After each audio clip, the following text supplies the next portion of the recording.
All right, so let's talk about school shootings, active shooters, incidents, and more importantly, I think breaking this down is how do you think society in general will take, hey, you know what, we're going to be wearing these backpacks, taking them with us, and they have ballistic panels. See, I find that a lot of people get uncomfortable with the word ballistic, and they get uncomfortable with, bulletproof, and it's just a sad way to start looking at things.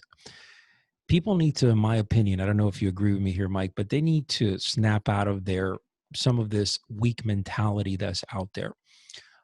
When it comes to saving lives, when it comes to uh, possibly, being right in the heat of gunfire and saving a limb or saving your life or saving another's life and having some type of shield between you and that round that's coming your way, I think that is life changing. I think that is something that most people should start kind of getting their head around and start saying, you know what, we do need to wear some type of protective, or at least have it accessible to us when the shit hits the fan.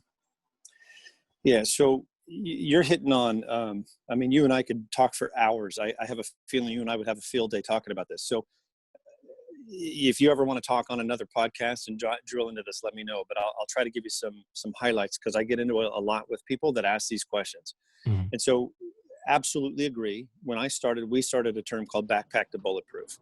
And that was kind of our catchphrase. What I don't like is bulletproof is, as you know, armor's not bulletproof. Right. Mm-hmm. It's armor, right? So it's a scary conversation for a mom, for a dad, for a business owner. If you're not law enforcement, that scares the snot out of you. But guys like you and me, it's just like, well, whatever. It's like putting on a necktie today. I'm just Right. going to work. Sure. So what? But there's a Greek philosopher by the name of Plutarch. I don't know if you ever heard of the guy, Sure. but he has a great quote that said, a warrior carries a shield not for himself, but for the sake of the line. Yep. Right. So if I'm a parent like I am, and I've got 3 kids and a wife at home, then I'm giving them a shield, Mm-hmm. not for the sake of them, but for all of us. Like it's impactful for everybody. Sure. And armor itself, we're trying to change the category. I've had a lot of knockoffs. I have a lot of people trying to sell bulletproof backpacks where they just put a panel in a backpack called Mm-hmm. we're trying to bring some responsibility and authenticity to this category in the market today. So we're actually changing it and calling it an armored backpack, which is something that you probably are familiar with, like armored cars. You don't call it a bulletproof car to go pick up money at the bank. It's an armored truck. So we're using the word armor because I think it's more realistic and it's less intimidating, because everybody knows what an armored truck is. Secondly, safety and protection is everyone's responsibility. Mm-hmm. It's not, you can't just dial 911, assume you're going to be safe and protected. Much like you don't go get in your car and put your seatbelt on and go down, drive the road. Like, you put on safety devices all day long. You do self-protection all day long. Of course. I'm just telling you that you need to do it with a backpack, because as of right now, if you, do you know the last time a kid died in a fire in a school? No.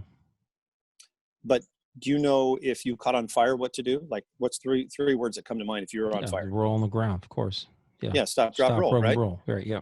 Right. So now if there is a fire in the building at a school or a home or whatever, Mm-hmm. do you just open the door?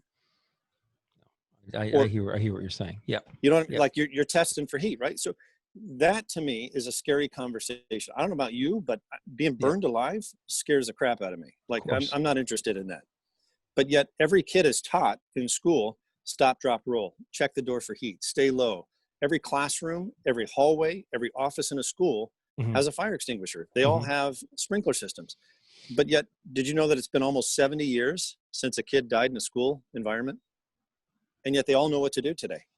Yeah. And so I think for me, what we're doing is akin to whoever came up with the first fire extinguisher and thought, when the thing caught on fire, they go running in there with a fire extinguisher and start. I'm sure everybody thought they were an idiot. Like, you're out of your mind, until it worked. And then it's turned into this entire industry where there's building codes that exist now for schools and hospitals and office buildings that require fire sprinkler systems, fire alarm panels, fire extinguishers to be put throughout, training involved. And yet, Rafa, there's still a fire department all over the place in the United States. They still come running, but they're reliant on you to, one, notify them, and two, try to mitigate it, and three, save yourself or those around you until they get there, right? I'm not telling anybody to, like, the police department shouldn't exist. What I'm saying is you need to afford yourself the time and some sort of reactionary tool, like a fire extinguisher is to a fire. It's a reactionary tool to a life-threatening problem. And so Leatherback here, 100%, man.